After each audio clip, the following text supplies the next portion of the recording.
Positive atheism Telugu channel ప్రేక్షకులకు స్వాగతం. మనం ప్రముఖ సంఘ సంస్కర్త మేటి నాస్తికోద్యమ నేత అయినటువంటి శ్రీమతి సరస్వతి గోరా గారి స్వీయ జీవిత గాథ గోరాతో నా జీవితం పుస్తకం నుండి అనేక విశేషాలు తెలుసుకుంటున్నాం కదండి. క్రితం ఎపిసోడ్లో మనం ముదునూరు గ్రామంలో నాస్తిక కేంద్రం ఏర్పాటు చేసి అందులో పిల్లలకు చదువు చెప్పడం, విద్యాలయం ఏర్పాటు చేయడం వరకు తెలుసుకున్నాం కదండి. ఈరోజు మిగిలిన అంశాలు చూద్దాం. 1942 ప్రారంభానికి గోరా గారి వద్దకు ప్రముఖంగా ఇద్దరు యువకులు వచ్చారు. మొదటి వారు దాసు రామస్వామి గారు, రెండవ వారు కాళే నాగేశ్వరరావు గారు. ఈయనే తరువాత కానాగా మంచి పేరు సంపాదించుకున్నారు. దాసు రామస్వామి గారు గుడివాడ పక్కన గల నాగవరప్పాడుకు చెందినవారు. దారిద్ర్యం అస్పృశ్యత మధ్య నలిగిపోతూ కూడా బాలుడిగా ఉన్న రామస్వామిలో విద్యాధికుణ్ణి కావాలి అనే కాంక్ష తీవ్రంగా ఉండేది. మహాత్మా గాంధీ దక్షిణాఫ్రికా నుంచి భారతదేశం రావడానికి ముందు నుంచే గుడివాడలో శ్రీ గూడూరు రామచంద్రరావు గారు సేవాశ్రమం పేరుతో హరిజనులు, ఇతర వెనుకబడిన కులాల పేద విద్యార్థులకు చదువుకునే అవకాశాలు కల్పించుటకు ఉచిత హాస్టల్ నడిపారు. రామస్వామి గారు అందులో చేరి హై స్కూల్ విద్య పూర్తి చేసుకున్నారు. తరువాత మద్రాసుకు వెళ్ళి ఇంటర్మీడియట్ బీఎస్సీ కెమిస్ట్రీ చదువుకున్నారు.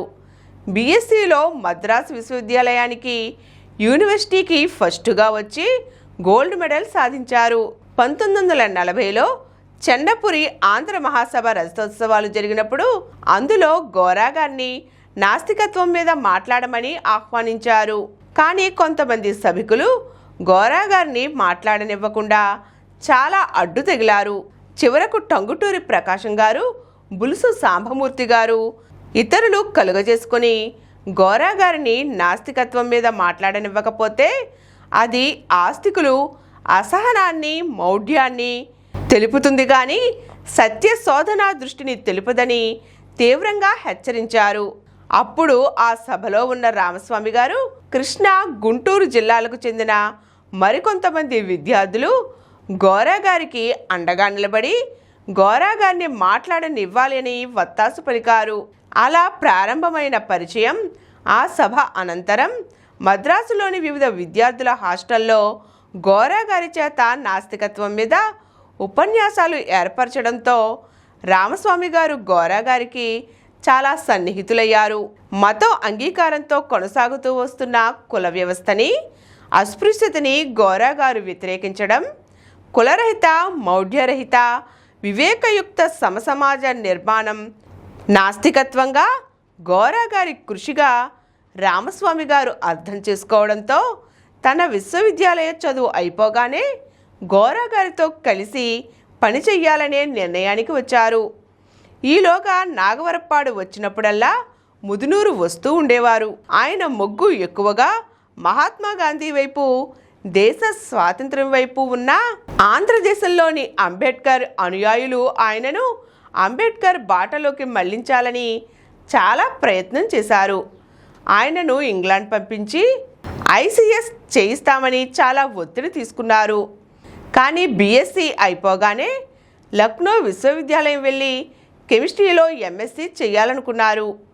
లక్నో వెళుతూ దారిలో వార్ధాలో దిగి సేవాగ్రామ్ వెళ్ళి గాంధీజీని కలిశారు.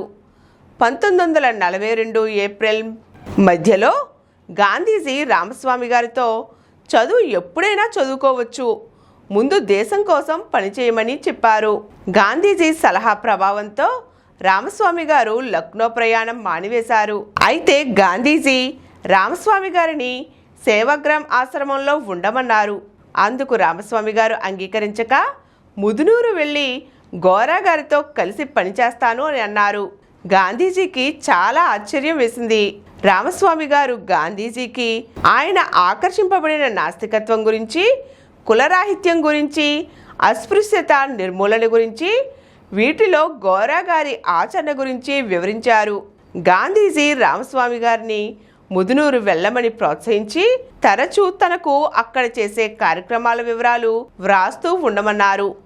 అలా రామస్వామి గారు ముదునూరు వచ్చి నాస్తిక కేంద్రంలో సభ్యులైనారు. ఈరోజు మనం ముదునూరులో దాసు రామస్వామి గారు నాస్తిక కేంద్రంలో ఎలా సభ్యులయ్యారో తెలుసుకున్నాం కదండి. మరిన్ని అంశాలతో మళ్ళీ కలుద్దాం. ఈ కార్యక్రమం మీకు ఎంతో నచ్చింది కదా. ఇటువంటి మరిన్ని వీడియోల కోసం అనతి కాలంలోనే 20 కోట్లకు పైగా వ్యూస్ సాధించిన సమరం ఛానల్ సమర్పించు పాజిటివ్ ఎథియిజం తెలుగు ఛానల్కు సబ్స్క్రైబ్ చేయండి, లైక్ చేయండి, మీ ఫ్రెండ్స్కి షేర్ చేయండి. అలాగే ప్రక్కనున్న గంట సింబల్ని ప్రెస్ చేయడం మర్చిపోకండి.